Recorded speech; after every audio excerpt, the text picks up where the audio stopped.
بسم الله الرحمن الرحيم الحمد لله رب العالمين وصلى الله وسلم وبارك على ختم الأنبياء وإمام المرسلين سيدنا ونبينا محمد وعلى آله وأصحابه وأتباعه إلى يوم الدين. اللهم فقهنا في الدين وعلمنا التأويل وألهمنا رشدنا يا رب العالمين.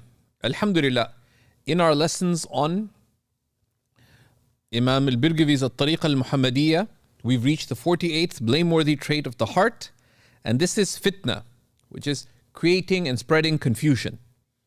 And we looked in the previous lesson at a guide to avoiding fitna, right? A guide to avoiding fitna yourself, avoiding falling into it, and avoiding being affected by it. Right? And and there are grave harms in fitna, right? People spread all kinds of stuff and then people get embroiled in it. As a classic example, recently, we had a particular question answered on Seekers. And alhamdulillah, we've been answering questions. Now we answer over 200 questions a week. We're handing over 100 questions a week for the last 14, this is the 15th year, and before that, through other services like Sunni Path. So one question comes, it was answered by someone capable of answering those questions, where perhaps what was expressed could have been expressed with a little more clarity in a particular way, but people took it upon themselves not only to criticize the answer, but to cast aspersions upon a learned, pious, righteous, upright teacher and servant of the deen, and also on the service and using terms that, were it in a traditional Muslim society, people could have been punished for that, right? And some of the people who participate, right, directly are culpable, but also if you fall into it, how? You comment on the issue while being silent off, right? Because if you can't, it is a duty to condemn the wrong. If you're involved in it, you can stay away from it, right? But, like if someone's beating up someone, you can't say, "Oh, well, I'll buy the watch." Right? So I didn't steal it, right? But you're party to it, right? So these are deeply dangerous and detrimental things, and people don't realize the gravity of what they fall into. And in that sort of way, there are habits that develop, right? Things that people talk about that are also fitna, social fitna, but also religious fitna, right? That in some cultures, it becomes a norm to spread racial slurs. And that's a type of fitna, because it harms relations. It leads to injustice. Direct, but also indirectly, right? But also indirectly. But of the worst fitna, of course, is fitna in deen, right? Is fitna in deen. And that's the angle that Maulana Al-Imam Al-Birgivi looks at. So he defines fitna, right? Because the worst fitna is fitna in deen, just as bid'ah. Early in the text, we look at what is sunnah and what is bid'ah. And what is the worst bid'ah? And when we think of bid'ah, we think, okay, someone did something against the sunnah, right? Bid'ahs are of three types. They're bid'ahs of customs, bid'ahs of actions, and there's bid'ahs of belief, right? Bid'ahs of customs, bid'ah al-'ada, are easier, right? It's better to stick to the sunnah, but they're not sinful. The sunnah is more befitting. And we saw earlier in the text examples of that. But same fitna. Now fitna is more dangerous, right? Because fitna is more dangerous in one sense. Because bid'ah can relate to just your personal practice. You sit, for example, the sunnah is to eat sitting on the ground. You eat sitting on a table. Firstly, that's bid'ah of custom. It's not sinful, right? Your sunnah is to eat with the hand. You eat with knife and fork. It's fine. It's not even makruh. This the sunnah is superior. If you can eat with your hand, it's superior in general. But the bid'ahs of belief are worse. They're enormities. Similarly, now fitna is worse than bid'ah in the sense that fitna spreads harm to others or regarding others. So it relates to dhulm of others, right? So here we're talking about religious fitna. There's other fitnas. Families fighting with each other, etc. That's also a type of fitna, right? So for example, in a family there's a fight. Someone it's like one of my teachers, he recommended for somebody to marry, and he figured that they're both Punjabi. This scholar is not from the Indian subcontinent, but turns out that first they said no, but they're from the wrong Jat. What are they called? What was it? Yeah, they're from the wrong. From the wrong tribe. Okay. And then another brother went and he said, "Where are you from in Pakistan?" "It's from Karachi." So he actually consulted, found them someone to marry who was also from Karachi. So then one day I was walking with this Jay. He said, it's hard to suggest people for people from India and Pakistan. So why? Says it's hard to know what neighborhood in Karachi someone's family is from, right? Because not even from the same, same ethnic group, same this, right? So that's also fitna, right? Where you have these sorts of divisions, because it causes harm. Two people legitimately wanted to marry, they didn't end up getting married. It causes prejudice, social prejudice with respect to employment. We don't hire those kinds of people. And that's jahiliyyah. That is ignorant. It's not in line with the values of our religion. But the author's definition here of fitna has to do with the fitna of religion. So he says, rahimahullah ta'ala, الثامن والأربعون الفتنة, the 48th of the blameworthy traits of the heart. And it's a blameworthy trait of the heart, fitna, spreading commotion, because it arises from a sickness in the heart, even though it is manifest outwardly. في قلوبهم مرض, in their hearts is a sickness, right? And there are many aspects of the sickness. Amongst them is that this is also from leaving nush, from having sincere concern for the good of another, right? If someone's drowning, because they jumped into the ocean, is the believer the one said, what a loser? No, you try to help them. Someone's drowning, you're doing kettlebells on the ship, so you throw the kettlebell catch, so you make sure they drown, right? So he defines fitna, right, as spreading religious commotion and confusion. هي إيقاع الناس في الاضطراب والاختلال والمحنة. It is to cause people to fall into confusion or unease, والاختلاف and differences, والمحنة and tribulation, والبلاء and distress, بلا فائدة دينية, without clear religious benefit. Right? And the ruling of fitna is it's haram because it's fasad. Right? It is corruption on earth and harming the Muslims. Right? And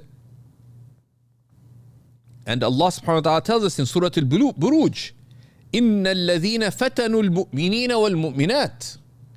Indeed, those who cause commotion, right, cause fitna for the believers, whether male or female, right? And there's intense warnings. They have intense punishment, right? And the Prophet ﷺ said, fitna is asleep. Allah curses those who awaken it. Fitna lies asleep.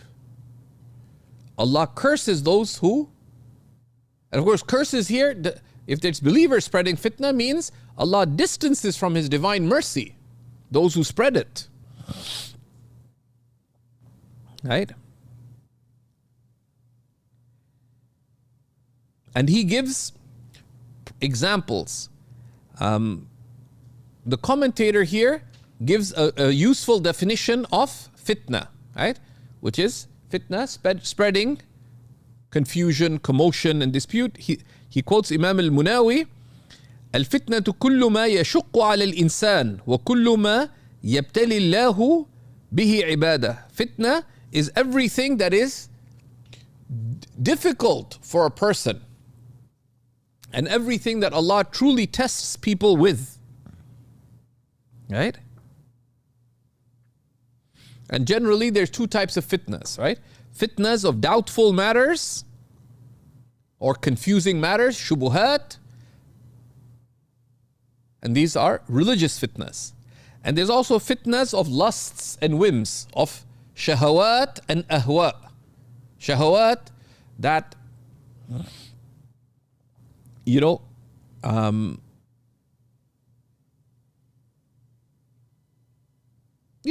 spread sinful things. So now, doing a sin is sinful, but doing it openly so other people are affected. So someone's listening to haram music. It's sinful. But you listen to the haram music with your volume loud so other people join in. You have two sins. That's a type of fitna. Right? But here he says, كأن يغري الناس على البغي والخروج على السلطان, such as if you delude people into rebelling and uprising against the government, right? Which is in general impermissible. Right? Because the basis is that any government, any system will seek to preserve itself. So if you try to rise up against your local government, are people going to say, ahlan wa sahlan? Join it and take over, please. It's too much work. One of my uncles told me when I was young that the favorite Quranic verse of Pakistani politicians is Ayatul Kursi. It's the verse of the seat. Because if you get the kursi, you're not going to let go. Right? So, what are they going to say? Yeah, I spent all my lifetime getting here. Now you want to take over? Ahlan wa sahlan. I want to relax. No, they're going to fight back. They're going to spread commotion and strife on earth. That's one example. Okay? So it can be in public matters. وتطويل الإمام الصلاة. But it can also be in purely religious matters, such as the Imam unduly elongating the prayer. Right? Right? And unduly elongating the prayer is beyond the sunnah amount. And the sunnah is for the imam to lead in a manner considerate of not just the generality of the congregation, but also to be aware of those for whom, those who are weak. And weak meaning circumstantially weak. Right? Someone has a masjid in a residential area. In the afternoon, generally, let's say retired people come, etc., or they're working from home. So things are relaxed. But if you're in a business district, in a commercial district, could you do a 15-minute dhuhr prayer? No, because people are in a rush. You're at the side of a highway, half your congregation is taxi drivers. If you do a 15-minute prayer, are they going to come to your masjid? No. Right? So you have to be cognizant of who's in the congregation. That's why the Prophet ﷺ said, "Man amma falyukhaffif." Whoever leads, let them keep their prayer light. And the details of that are in the books of fiqh. And the Prophet ﷺ referred to elongating the prayer as being a fitna. Sayyidina Mu'adh radiallahu ta'ala anhu, one of the great companions, observed the nafil prayer of the Prophet ﷺ, the private prayer of the Prophet ﷺ. So seeking to teach his people, right, in his neighborhood, right, the prayer, he started leading the way the Prophet ﷺ prayed privately. So they went and complained to the Prophet ﷺ. So the Prophet ﷺ, when he heard, he said, "Afattanun anta ya Mu'adh." Are you one who causes fitna to people, who causes confusion, commotion, and distress to people, right? And this is, of course, not the call to pray hastily. One follows the sunnah, but without elongating unduly. Right? So that's another example, right? In devotional acts. But also fitna can be in religious teachings. How? He explains. كأن يقول لهم ما لا يفهمون مراده. كأن يقول لهم ما لا يفهمون مراده ويحملونه على غير مراده. فلذا ورد كلم الناس على قدر عقولهم. Right? Right? And of course, the footnotes here are often reasonably very bad. I don't want to use heavy words. Because the hadith, so he says, or if one speaks to people about things that they would not understand the meaning of, or they would interpret it in a wrongful way, right? So I have one of my teachers, I won't mention his name, in Damascus. He was attending classes in Islamic spirituality of one of the great sages of Damascus as a child, and he was blind, this teacher of mine, and it really caught his attention. And these are classes for people, for scholars, students of knowledge. So Sheikh was explaining how in reality nothing exists, right? And there's a context to it, right? In reality meaning, in of itself, everything is dependent on Allah. So that really caught his imagination because he couldn't see anything anyways, right? So he went to the local grocer and said, "Ammu, can you describe what's around you?" He says, "My son, there's, in front. This is my store. This is the vegetables, and this." He described everything. He says, "Ammu, none of it exists. It's just imagination." And he said, the Shaykh was given the gift of the gab, and he thoroughly confused the grocery store owner. Right? A simple grocery store owner. He doesn't know what you're talking about. He said, "None of it exists. Only Allah exists." Then he went to the butcher. I said, "Ammu, tell me what you see." And he could see meat. He says, "None of it exists. So poor, confusing all these people, right? So you don't do things like that, right? And you have phenomena like that in our times, right? People do it, but also,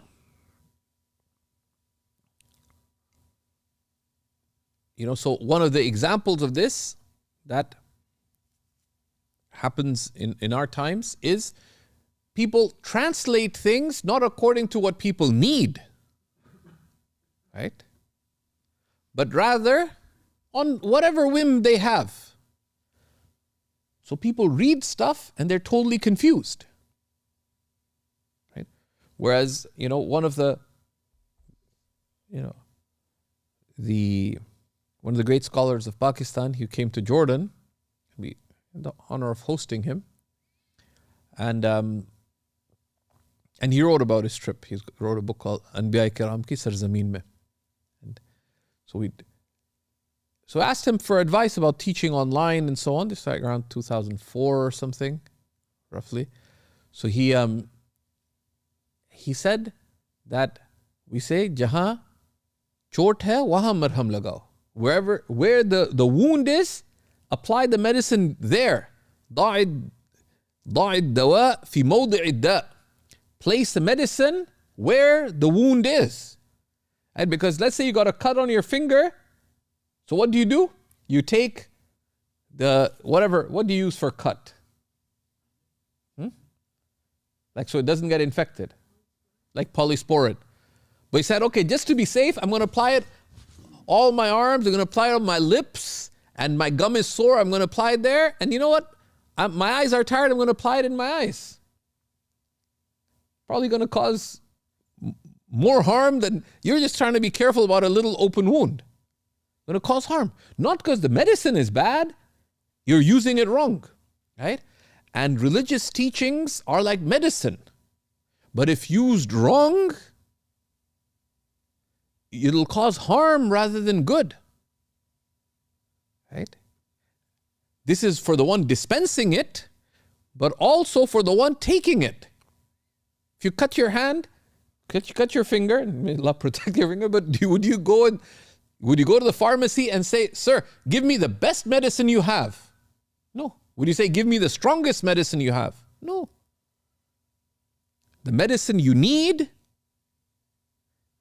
is in accordance to the need that you have. Some things are easy to diagnose, right? Last 5 conversations with your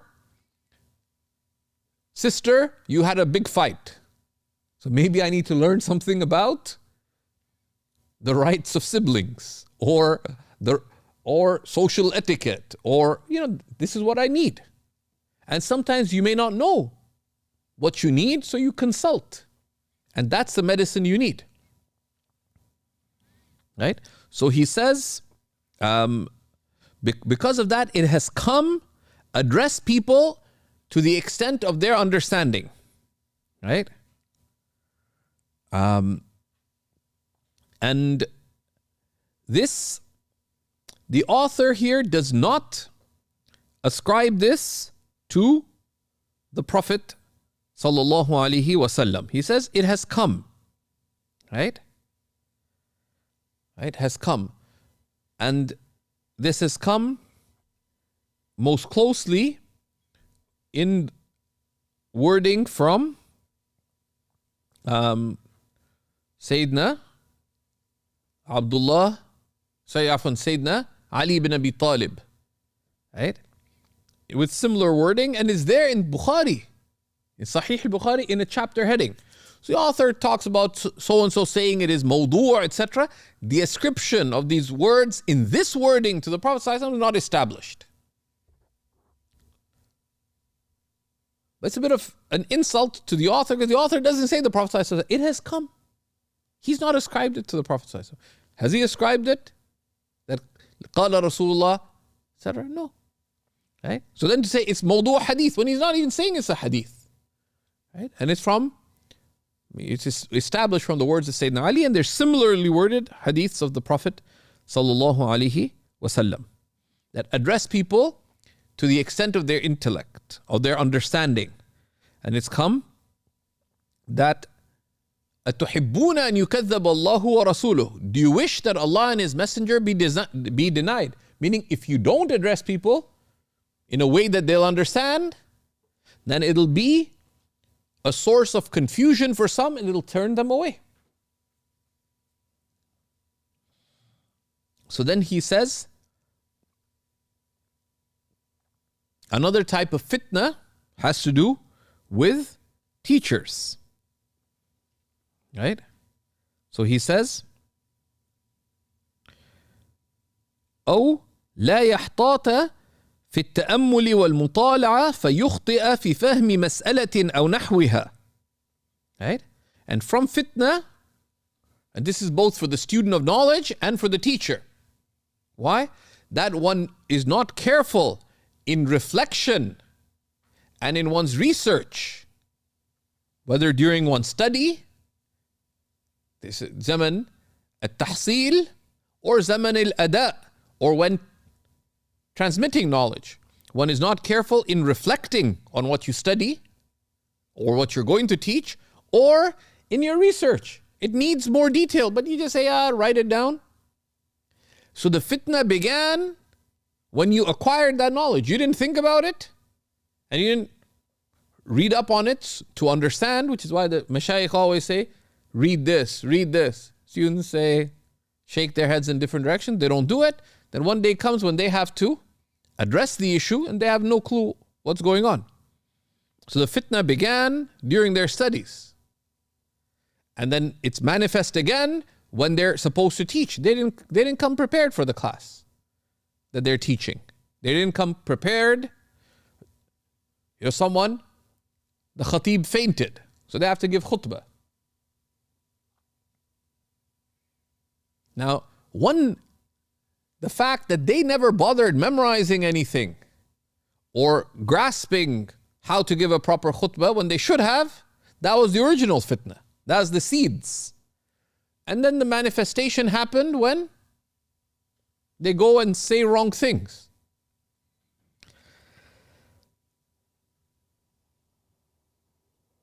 So as a result, what happens? There are many harms. So they understand issues wrongfully in their study, or when they're going to teach it or transmit it, or the like of it from a book. So an issue, you didn't understand it. And this is very significant for seekers of knowledge, because what is the ruling of seeking knowledge in depth? It's a communal obligation. It's fard kifaya.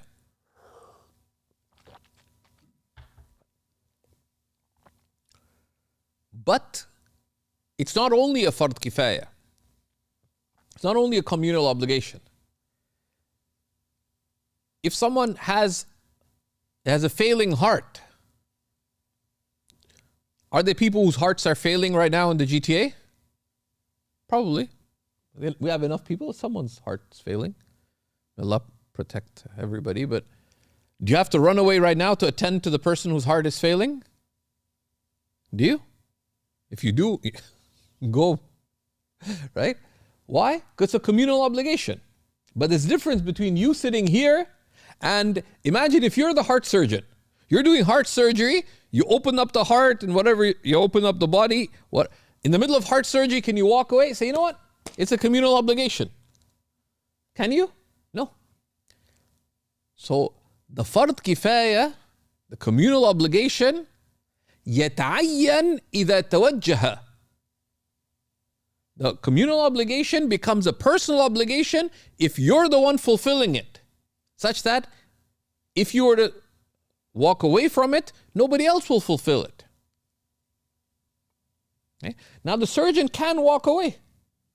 Right? They're doing whatever heart surgeons do, and they're getting hiccups. Violent hiccups. So they say, you know what? And they're feeling dizzy because they ate too much Hyderabadi biryani or whatever. So I say, Dr. Shireen, could you please take over? Can you do that? Yeah, because there's someone else to take over. You could. Now, If you're a believing surgeon, if you can do the surgery and finish it reliably, you have the reward of saving a life. That'd be better to do, right? Same thing applies to knowledge, right? Same thing applies to knowledge. That if you are seeking knowledge, you have the opportunity to seek knowledge, and there's not enough people who have it, and you choose not to take it seriously or to give it its right, then that's a fitna. But then, if you are then remiss, that's a fitna. But here, as a result of that laxity in seeking knowledge or in transmitting knowledge, the person فيذكر للناس أو يذكر ويفتي قولا مهجورا أو ضعيفا أو قولا يعلم أن الناس لا يعملون به بل ينكرونه. So, due to their remissness, either in seeking knowledge or in fulfilling the due diligence of transmitting knowledge, they mention to people or admonish them or give fatwa through opinions that are mahjur, that are abandoned, meaning that can't be acted upon, or that are weak positions,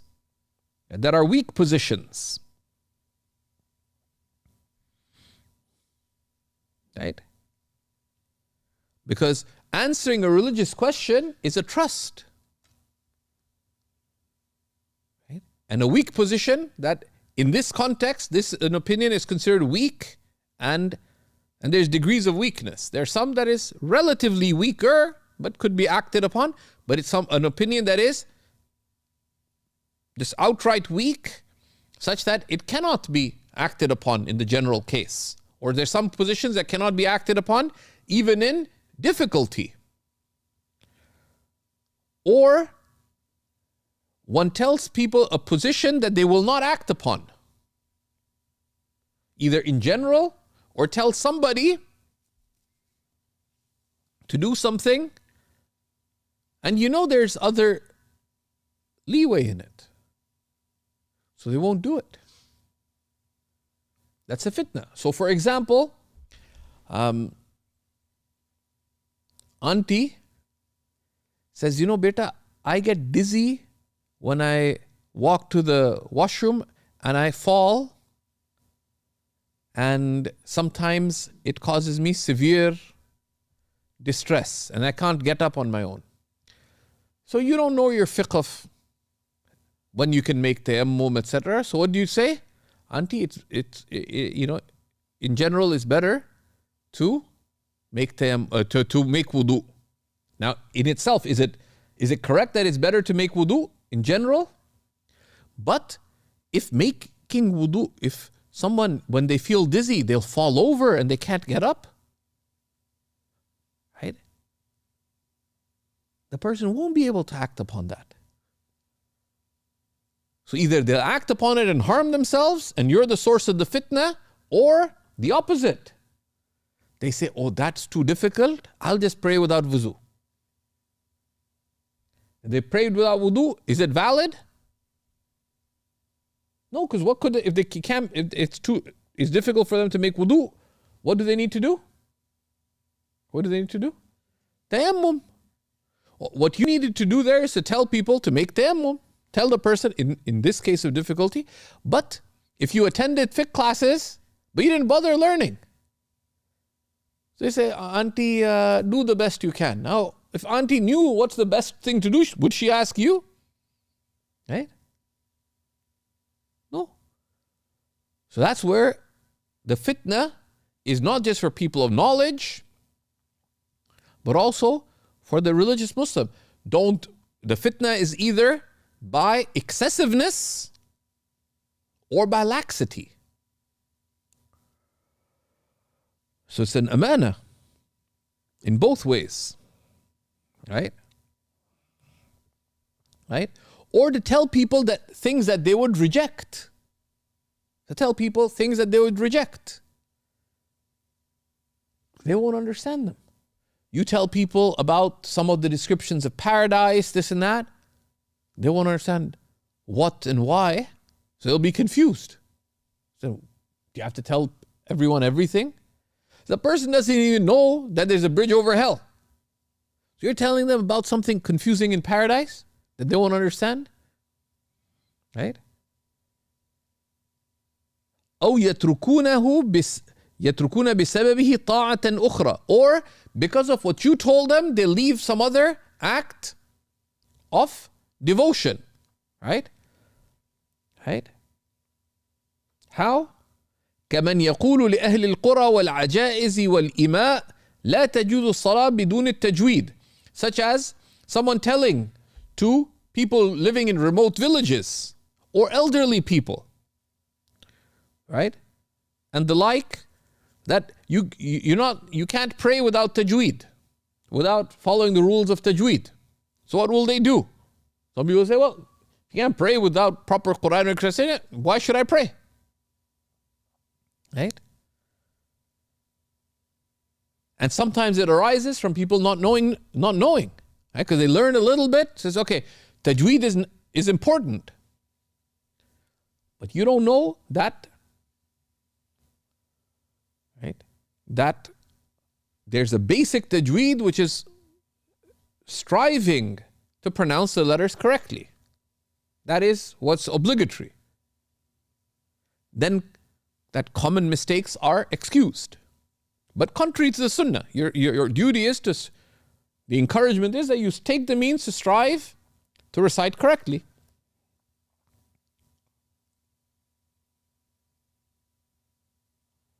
Proper tajweed is a sunnah. It's important, it's a sunnah. Allah subhanahu wa ta'ala commands the Prophet sallallahu alayhi wa sallam, وَرَتِّلِ الْقُرْآنَ تَرْتِيلًا. Recite the Qur'an in proper measured tones. There's a difference between encouraging people to learn tajweed, facilitating, telling them you can't do this. So, why bother? Right? وهم ممن يعلم أنهم لا يقدرون على التجويد أو لا يتعلمونه. While you know that they're not people who will be able to learn tajweed. Someone living in a remote place, etc., they don't have access. Or they won't learn. فيتركون الصلاة رأسا. So they leave prayer entirely. وهي جائزة عند البعض وإن كان ضعيفا. Even if the prayer is valid according to some, even though, right, that may be a weaker opinion. Right? Right? So he says, فَالْعَمَلُ بِهِ أَوْلَى مِنَ التَّرْكِ أَصْلًا. So acting, letting people act on a slightly weaker opinion is better than leaving it entirely. Right? And they mention other examples. For example, in the Hanafi school, what is the ruling of praying during sunrise? Is it valid to pray during sunrise? Is it? No. But let's say you have a cousin and you're surprised, knowing everything else your cousin's doing while they come to Toronto, you're surprised she got up for Fajr. But she's praying 4 minutes after Fajr went out. And you know your cousin. She's not exactly been up to the greatest amount of good for the last 10 years, 15 years. Since you were kids, you know, you kind of live, if you're yin, she's yang. But she's praying. Now you go tell her, you can't pray at that time. No, in these things, but in some schools, including the Shafi'i school, the praying during sunrise, though disliked, is valid. So you have to know, not only, you have to know whether to correct, and when to correct, and how to correct. Right? And that's one of the important things that one needs to be aware of about knowing the rules and etiquettes of commanding the good and forbidding the wrong, number one. Number two, knowing the rules and etiquette of nasiha, of advising others. So this recent faux pas that was stirred online, then there's a brother in the US, may Allah subhanahu wa ta'ala bless him, who in terms of religious views wouldn't necessarily agree with Seeker's Guidance's religious perspective. But deen, right? Deen and adab. He messaged me privately and said, Sheikh Faraz, I hope you're well, thank this or that. Said this answer, a lot of people have raised objection of it on different forums I'm on and so on. And I have to admit, I have some concerns as well. It says the answer is approved by you. Did you read it thoroughly and approve it? Because I appreciate what the person answering, and he very politely, and he raised a number of points. So I told him that, you know what, when we looked at it, I did read it, I did approve it, but we revisited it after the fact, and we realized that there's a few things needed changing. So within a couple hours, we'd taken it down for a few revisions. Right? And I actually shared a screenshot of our answers project where, we were discussing what are the changes that are needed. He says, Jazakallah khair, is there something I can share just to tell people about this? That's nasiha. That there's a concern, we address it. But there's a right way of going about things. Right? So here, also how you correct people. There's many examples of this. They mentioned the famous example of Sayyidina Ali bin Abi Talib radiallahu ta'ala anhu. He was was going to give the khutbah of Eid, and he was told that, look, there are people praying at the back. And on Eid day, are you allowed to pray at the musalla of Eid or in the masjid? On Eid day, it is impermissible to pray before the Eid prayer, whether at the masjid or musalla or anywhere else, even at home, even Salatul Duha.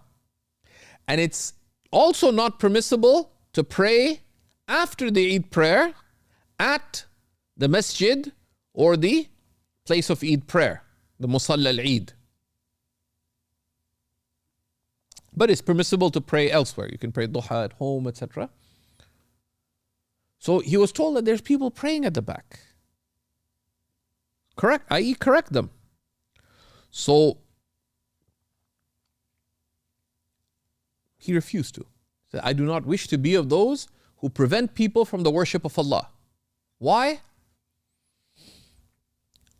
Because what kind of person would be praying at that time?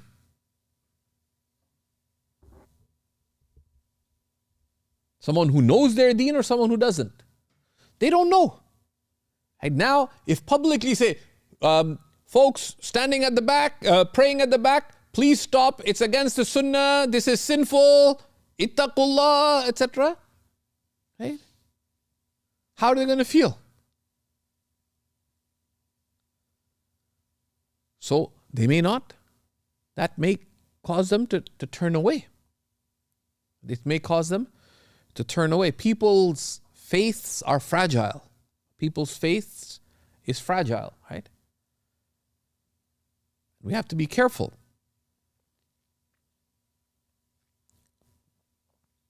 So the author then says, rahimahullah ta'ala,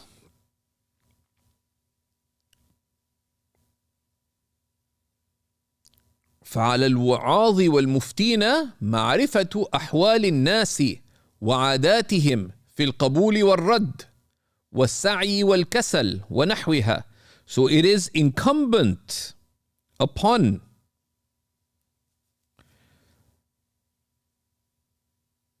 those admonishing people and those giving religious answers to know the states and circumstances of people and their norms with respect to what they will accept and what they will reject, and what they will be enthusiastic about and what they will be lazy regarding, meaning they won't be accepting of, and the like of it. And that's why, as the commentator said, it is said, لِكُلِّ مَقَامٍ مَقَال. Every circumstance has speech befitting it. لِكُلِّ مَقَامٍ مَقَال. Right? Right? And that's why they mentioned, right? And this quoted from Az-Zayla'i, and Imam al-Haskafi mentions it, Hanafi, major Hanafi reference works. مَنْ لَمْ يَكُنْ عَالِمًا بِزَمَانِهِ فَهُوَ جَاهِلٌ. Whoever does not know their times is ignorant. Right? Whoever doesn't know their times is ignorant. Because if you don't know how to apply something, yeah,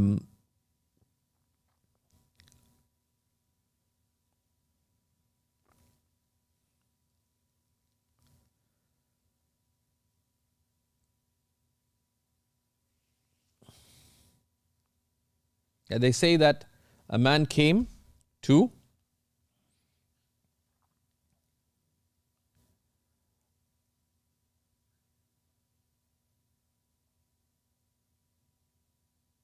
one of the companions and asked him about, is it okay to buy weapons? He said, yes, it's halal. Another man came and inquired about buying weapons, says, don't do it. People were like, why do you say don't do it? He didn't say it's haram. He says don't do it.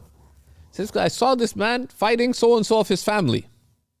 And he looked really angry. Then he restrained his anger and came to me. So I was afraid that if I told him, yes, you can, he'll go buy some weapon and harm his relative. Because they're having a big fight. So you have to be aware of what they say. And this happens. Like we've been running our answer service for a long time. So sometimes what happens, husband asks a question. My wife, we have 4 children. My wife's health is weak, and this, and medically, I'm worried how this pregnancy will affect her and affect her state of mind and her emotional and psychological well-being and this, that.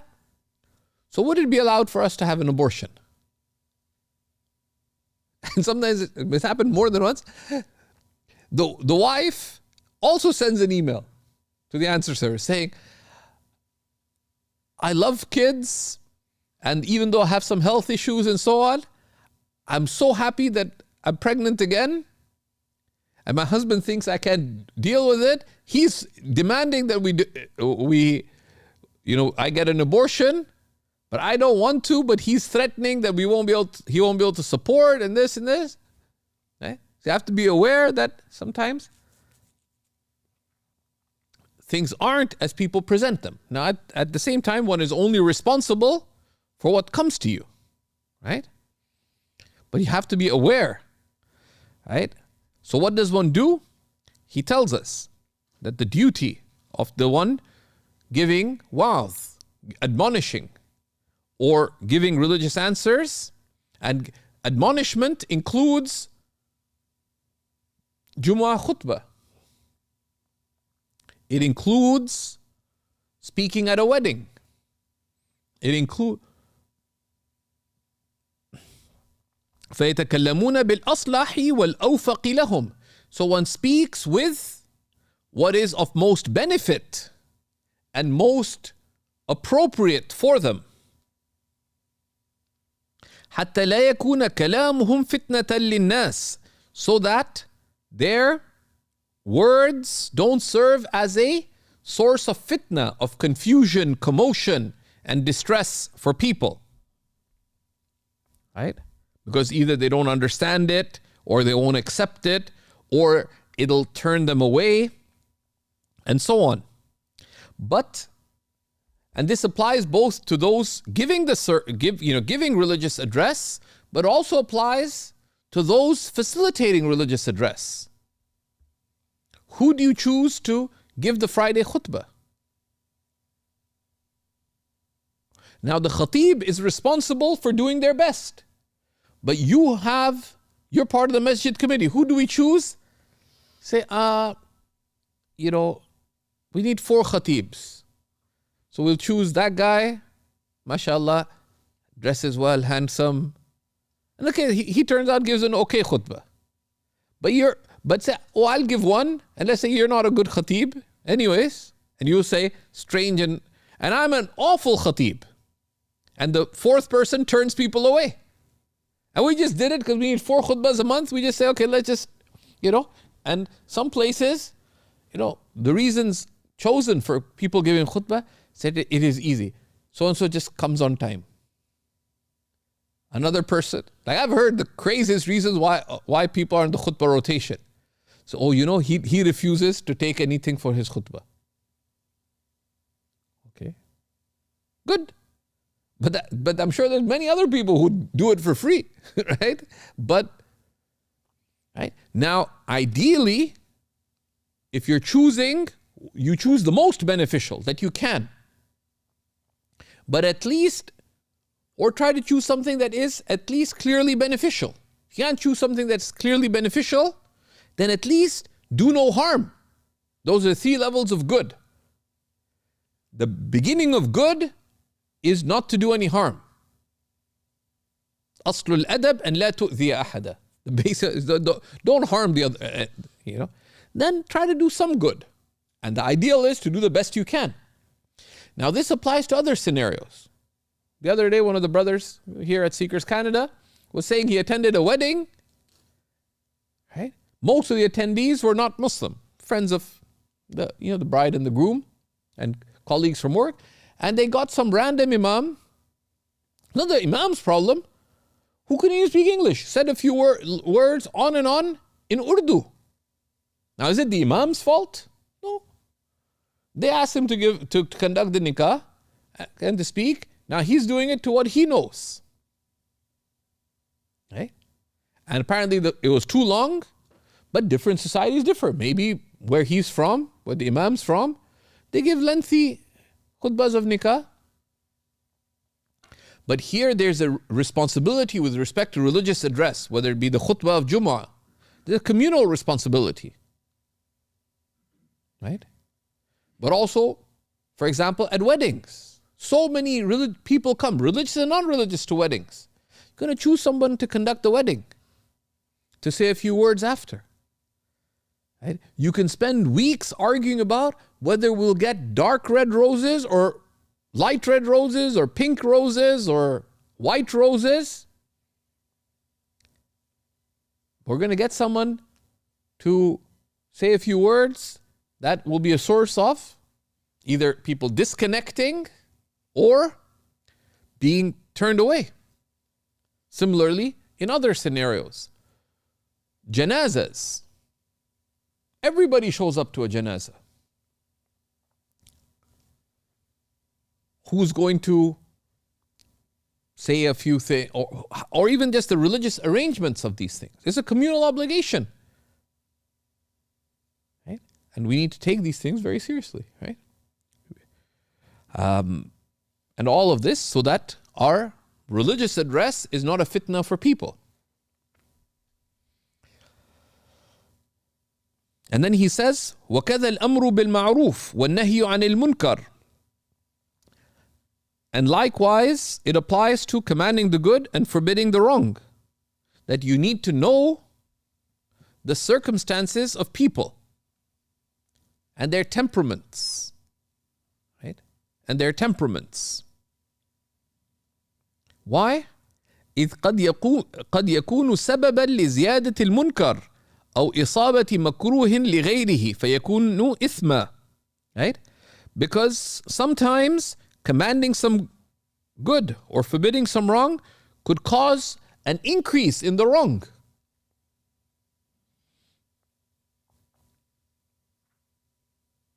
So it increases the wrong. Right? So for an example of that, one of the great scholars, he participated in the jihad against some of the invading armies. So his students were very avid to call people to Allah subhanahu wa ta'ala. So he said, look, The Prophet ﷺ said, I've been commanded to fight people until they bear witness that there is no God but Allah, meaning in the context of fight. If the enemy becomes Muslim, they're going to stop fighting us. So this scholar said, don't tell them to become, so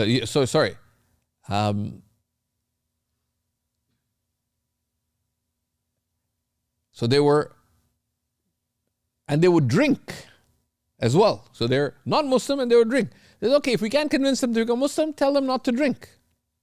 He says, no, don't tell them not to drink. Why? He says, because they're drunk, we can fight them better than if they're drunk, we can fight them better than if they're sober. So yes, call them to Islam if you want, but don't tell them not to drink yet, right? Why? Because the drunk enemy is better than the sober enemy in terms of defeating them. So you have to be aware of circumstances. There are situations where somebody, for example, is criticizing a sunnah, which is wrong. It's a sinful, because it's sunnah of the Prophet ﷺ. But if you correct in the wrong way, they'll start talking ill about the deen itself. They'll get upset and they'll refuse to pray at the family gathering, which is much more great. So one has to be sensitive to these matters. Right? So sometimes commanding the good can be sinful. Sometimes forbidding the wrong can be sinful. Then he says, نعم إن علم أو ظن أن بعضهم وإن قل يقبله ويعمل به أو إصابة مكروه له أو أصابه مكروه له لا لغيره وأنه يصبر عليه فجائز وجهاد وقس على هذا. However, if one knows that some people won't accept it, but at least some people will accept it and act upon it, or if one knows that, okay, if I say this, they'll just say bad things about me. The only harm is to me. They'll just say, oh, he's a little crazy, whatever, he's a bit fanatic. It's okay, guys, why don't we all pray? And you gather everybody to pray. Look, but nothing happens, and you know you can be patient with that. It won't negatively affect you. Then it's permissible. Rather, it's a type of jihad. Right? So you're with extended family. So whatever percentage of them wouldn't end up praying Maghrib, but decide to sort of have everyone come to the living room, whatever, to watch a slideshow, whatever, and say, okay, Maghrib time, let's pray. So everyone came to the same room to see the slideshow, and then Maghrib came. So you decide to give the adhan right from the door, so no one's going to leave because you got everybody in there, whatever. Now they say, oh, there he goes again. But everybody prayed. And then you make it a positive experience, whatever. Now a few people will call you a bit of a fanatic, whatever, but these things, how does one deal with it? Consult. How do I deal with sensitive religious situations? Because things are, and in general, as Sheikh Nuh Keller once mentioned, that Hafidahullah, that religious talk follows the laws of supply and demand. The greater the supply, the less the demand there will be for it. Right? So say less and choose the right time. Right? So I was traveling to a place where I have a lot of family. So I asked for advice. What do I do? Because many of them wouldn't necessarily be that enthused. I mean, I'm family, but the fact that he's Maulvi and this and that, whatever. So he said, if you can get away with it, don't talk about Islam to anybody. Even if you have some misplaced hope that they'll listen. I said, what if they ask?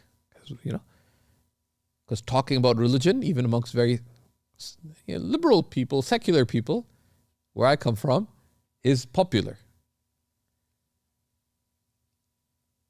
and then show mild or utter disinterest. Change the topic. Talk about food. Ask them what they think. Right? But just don't say anything. And it works. It works. Now, I'm sort of, in much of the family, the go-to person for religious matters is Faraz bhai. Why? Because totally, even like I have cousins and stuff, they would say, Faraz bhai. So like one of my cousins, his grandmother passed away. He asked me, Faraz bhai, my grandmother passed away. I know, says, what should I recite for her? So whatever you want. But tell me. I said, do the 3 quls. He says, Faraz bhai, even I know that much. I know I'm supposed to do the 3 quls, Yasin. What else do I do? I said, just do that. I know my cousin is not exactly the most religious guy necessarily, but this Faraz bhai, main kafir nahi hu. I'm not a kafir. I said, well, if you're a kafir, you wouldn't be reciting Quran, would you? He said, no, please tell me. I said, whatever you'd like to recite. She said, no, please. I'd like to know. But then even then I just told him a little bit. I like to do more. I said, do whatever Allah facilitates. He said, I really appreciate how you don't lay on thick. Right? Because sometimes what happens, but it's also ego. Someone asks, I know about this. And then you go and give. Right? So one has to be very, very careful. And sometimes people aren't ready. Applying that advice, I have someone I know was going through a rough time religiously and then had a life crisis. Said, what are some spiritual practice I can do for stress relief?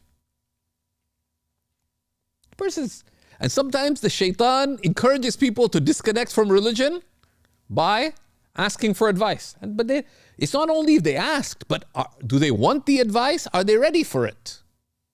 Will they accept it? I answer questions all day, but I send them a link to the Harvard Business Review guide to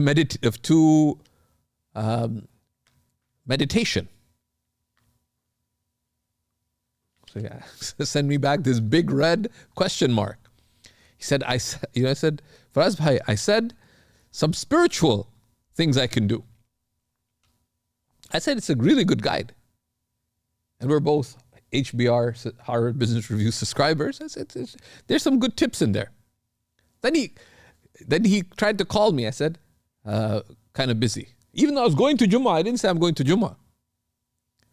I called him back after. I said, Faraz bhai, why aren't you telling me what to do? So I just asked him, what's going on? He said, no, I really want to know. I said, but that should be fine. He said, no, I really want. I said, okay, but then just give the minimum. But people appreciate it, right? Sometimes what happens, family gathering, someone says, could you please make dua? I said, yes. And you go 15-minute dua. So you choose, that's the idea. Place the medicine, that it is the right medicine at the right time, in the right way, in the right extent. Right? And it's like courtship too. Sometimes, courtship, right? It's like Zubaydah shows interest in marrying Zubair. Right? Only if Zubair would be a fool just to go to Uncle Jamil after Isha prayer, where Uncle Jamil looks like he's about to, like if there's a bed in the masjid, he'd lie down in there. Right? You choose the right time to ask Uncle Zubair, Uncle Jamil, I'd like to marry your daughter. Right? I made a mistake once in a community. I was talking about how, we see in the life of the Prophet ﷺ, there's nothing wrong with a woman proposing to a man if she does it in the right way. So that community, I didn't realize there's a couple of convert sisters, right? And a very Desi immigrant community. And there are these 2 white convert ladies. They're going around telling anyone eligible, any age. I don't know, they ganged up together, these 2 ladies. Even they're in their 20s, and they went up to some uncle types in their late 40s who are divorcee or unmarried. I also mentioned in the talk, there's nothing wrong with someone younger marrying someone older, etc. The main thing. So I was in a group call with different men in that community. Sheikh Faraz, could we have a talk about marriage where indirectly you could hint that, while anyone can propose to anyone, but go through the ways it should be done. So why? I said, all of us have received proposals from these crazy I said, don't call them crazy. They just don't know. Right? So sometimes you have to be aware. Because yes, it's true that anybody can propose, but like going publicly, like literally after a khutbah, some visiting imam comes who's single, says, Sheikh, we heard you're single. Are you interested in marriage? Like in front of like the whole congregation. Right? So that's why you have to be careful. Right? So we ask Allah subhanahu wa ta'ala to grant wisdom. Right? And Imam al-Birgivi closes the section by saying, وَحَسْبُكَ فِي آفَةِ الْفِتْنَةِ قَوْلُهُ سُبْحَانَهُ وَتَعَالَى وَالْفِتْنَةُ أَشَدُّ مِنَ الْقَتْلِ. And it's sufficient for you to appreciate the gravity of fitna, of religious, spreading or causing religious confusion or strife or discord, that Allah Most High says, fitna is worse than killing. Because killing directly harms one person, the one killed, right? But fitna can, not always, depending on the type of fitna, can spread far and wide. Right? And it causes people to do crazy things. So keep away from fitna entirely. And if you didn't catch last week's class, we looked at a lot of the principles. Do not take, if you want to watch something exciting, watch sports, right? Or read a novel. You want drama, right? Read classical literature. They're great, epic stories of love, of war, of heroism, of tragedy, of loss, whatever genre you want. Read the history of humanity. All kinds of stuff has happened in human history. Read, go for a walk, right? Go to sleep if you can't do anything good. But following, this idea of religious entertainment on the basis of fitna, right? It can make for good TV, right? And with on many parts, or good social media. But it will not benefit you in your deen. It won't benefit you in your deen. And rather, you'll end up hurting yourself. Also, you'll be a party, because the one who hears the wrong shares willfully shares in the wrongdoing. And the one who spreads it, sins for that as well. So keep away. The guide to fitna can be summarized in 2 words. Keep away.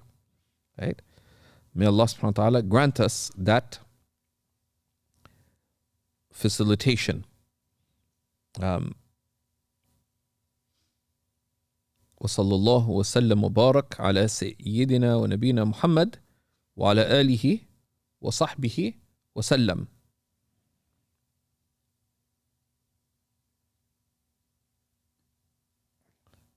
Any questions, inshallah?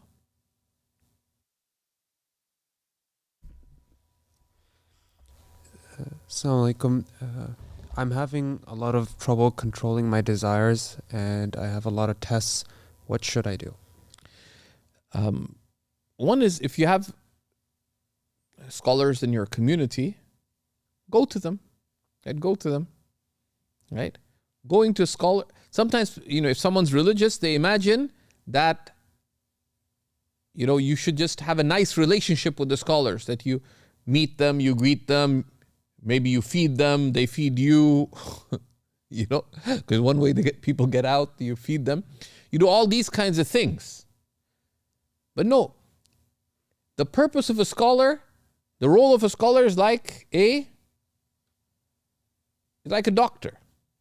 When you go to the doctor, you're not there to impress the doctor. You're there for the doctor to benefit you.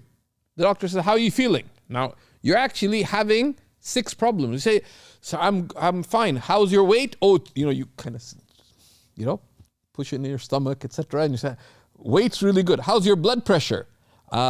6 weeks ago I measured it, it was fine. But the 6 weeks since has been terrible. How's your blood sugar level? Oh, in the morning, it's really good. But afternoon, when you have your big carb-heavy meal, it's terrible. And at night, you're on the verge of death.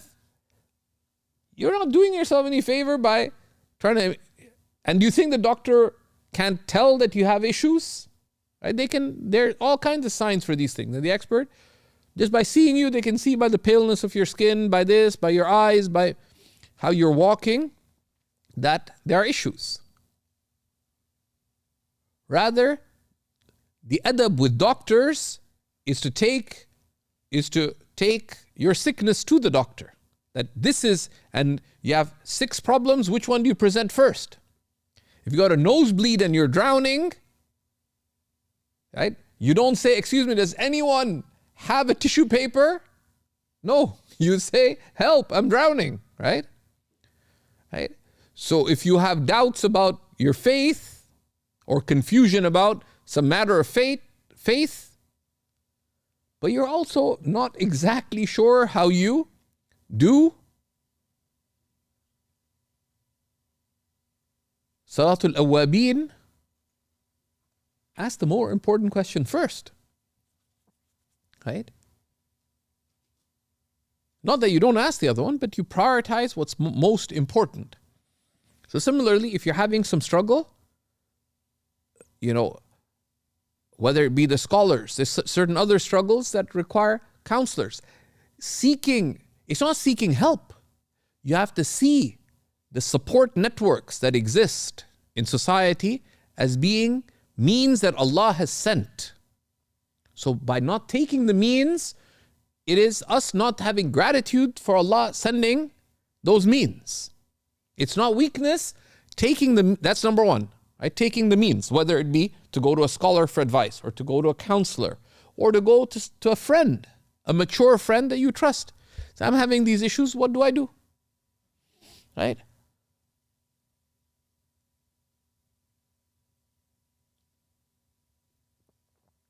So one sees that as a facilitation from Allah, one seeks it from gratitude. Secondly, taking the means is from strength, not from weakness.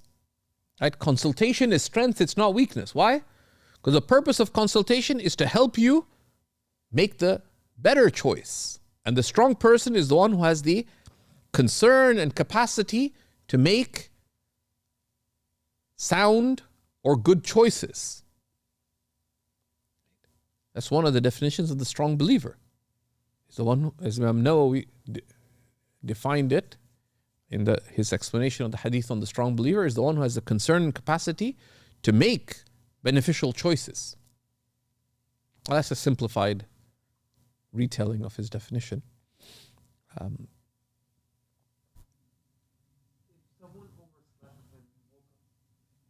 If someone overslept and woke up at sunrise, is it better to pray Fajr during sunrise based on the Shafi'i school or wait 20 minutes according to the Hanafi school? No, if you have a choice, it's better to pray once the sun is risen. Even in the Shafi'i school, it's makruh to be praying there. It's valid but disliked. But you don't correct someone about everything, right? Someone comes to the masjid.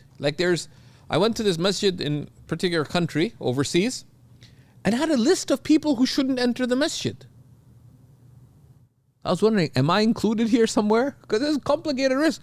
No tight jeans. No this. No this. No this. No jackets with chains.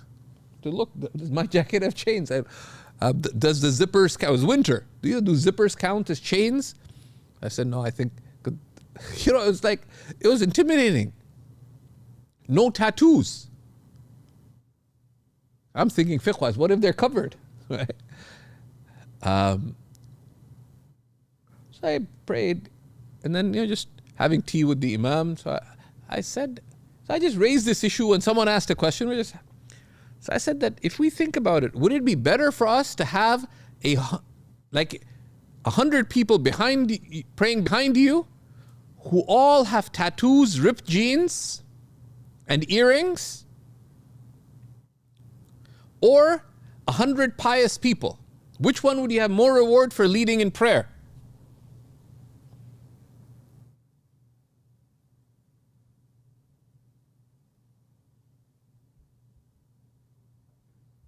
Yeah, for you to be able to benefit people who are relatively struggling has greater marginal benefit than people who are already benefiting, increasing a little bit in their benefit. Of course, the religion is for everybody. The institutions of religion are for everybody. But we have to have this kind of concern, right? To be open. Not by compromising our principles, but by being considerate. Go ahead. Is there a difference between a scholar and a sheikh? Is there a difference between a scholar and a sheikh? It depends on terminology. It matters of in different places there are different terms. Some places, in some places, in some times historically, they use the term ulama for the scholars of the Islamic sciences, and they used mashayikh to refer to the scholars of the spiritual path. In other places, so this is a matter of usage. But both terms, sheikh or scholar, should not be used for other than somebody who has complete study of the religion at which is the classical definition of that is someone who's completed a full curriculum of Islamic studies in a recognized manner. Other people, you can call them whatever, but this is a sacred term, right? And we should not put up as scholars those who are not qualified. Now, we don't disrespect them, anybody. And there are people who would be good. There's someone who has something good to say, they say it. بَلِّغُ عَنِّي وَلَوْ آيَةً. Convey from me, even if it be a verse. But there's a difference between this and that. Right? Any questions? وصلى الله على سيدنا ونبينا محمد وعلى آله وصحبه وسلم والحمد لله رب العالمين.